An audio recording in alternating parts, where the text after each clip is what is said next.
अब हमने जैसे आपको बताया कि किस तरीके से जो स्टोरी है वो आगे डेवलप हो रही है, क्योंकि जो पहला बयान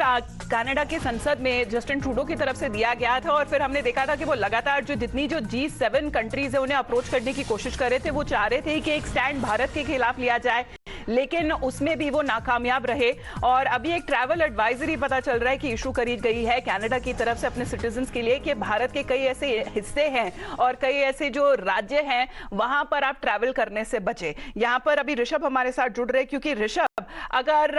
थोड़ी नरमी आई है वो शायद इसलिए है क्योंकि भारत ने कड़ा रुख अपनाया है। अब इस ट्रैवल एडवाइजरी के बारे में जरा बताया जो कनाडा की तरफ से इशू करी गई है अपने सिटीजन्स के लिए। देखिए जी, ये ट्रैवल एडवाइजरी आई है। ऐसा एडवाइजरी हर देश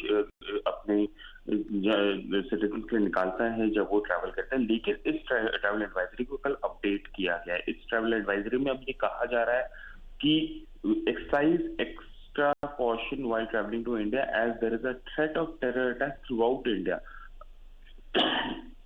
मतलब अब कनाडा ये कहना चाह रहा है कि पूरे भारत में हर जगह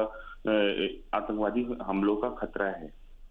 और ये एक तरीके से ये दिखा रहा है कि कनाडा ये दर्शाना चाहता है कि भारत में लॉ एंड ऑर्डर सिचुएशन खराब है। और ये पिछले 48 घंटों में जिस तरीके से पहले जस्टिन ट्रूडो का बयान आया कि भारत की संलिप्तता है निज्जर की हत्या में, उसके बाद जिस तरह से उनके विदेश मंत्री का बयान आया कि हमारे एक उच्चायुक्त के एक अधिकारी को वापस भेजा जा रहा है, फिर जब भारत ने उस में कड़ी प्रतिक्रिया दी और फिर जिस तरीके से G7 के देशों ने या और हमने देखा है कि एक पॉज लगा दिया कनाडा की तरफ से, जहां तक अगर ट्रेड टॉक्स के बारे में बात करें भारत